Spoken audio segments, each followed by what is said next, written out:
Tulad ng fuel subsidy, iro-roll out na rin ng ayuda para sa mga magsasaka at mangingisda. Ipapamahagi ito ng Agriculture Department sa susunod na 2 linggo. Yan ang agenda report ni Ched Gatchalian.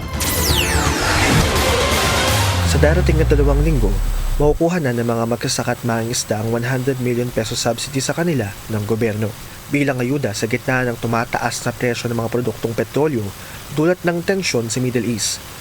Ayon kay DA spokesperson at Assistant Secretary Arnel de Mesa, tig 50 million pesos ay ipamimigay sa mga mangingisda at magsasakang gumagamit ng mga makinarya sa pamamagitan ng voucher card. Dagdag niya, nakikipag-ugnayan din sila sa Department of Budget and Management para sa karagdagang 50 million pesos. Kailangan ng suporta talaga ng ating mga magsasaka to maintain yung productivity, to maintain yung presyo ng bigas hindi masyado mataas. So these are the 2 things that the department is really working on. Paliwanag ni de Mesa, ang mga nakaregister lang sa gobyerno ng mga magsasaka at mangingisda ang makatatanggap ng assistance. 5,000 pesos ang makukuha ng bawat registered farmer. 3,000 pesos naman sa mga mangingisda. Ayon kay de Mesa, titignan din nila kung maaaring gamitin ang pondo na hindi nagamit na fuel subsidy nitong nakaraang taon. Pero giit na mangingisdang si Ronel Arambulo, Vice Chair ng Pamalakayan National, band-aid solution lamang ito at nasa 16,000 mangingisda lang ang makakakuha. 80% anya ng gastos nila sa paglaot ay napupunta lang sa gasolina. Kaya ang kanyang panawagan, alisin na ang VAT at excise tax sa langis. Dapat din anyang ibasura na ang old deregulation law.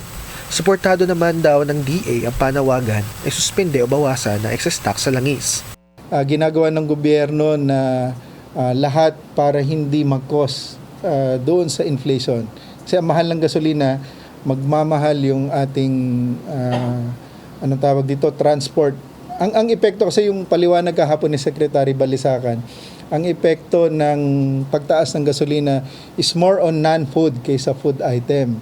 Yung epekto sa amin is more on yung movement ng goods. But on productivity side is on fertilizer. Kung tatagal pa ang tensyon sa Middle East, pinag-aaralan ng DA kung maaari bang gamitin ang pondo sa kalamidad ng Presidential Assistance to Farmers, Fisherfolk and Families Program o PAF na nakakahalagang 10 bilyong piso.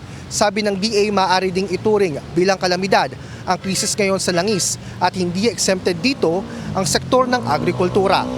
Sa ngayon, stable pa naman daw ang presyo ng karamihan sa pangunahing bilihin, pati na ang bigas. Ang tanging nakitaan lang daw ng bahagyang pagtaas ay liyempo sa karne, ilang gulay at galunggong.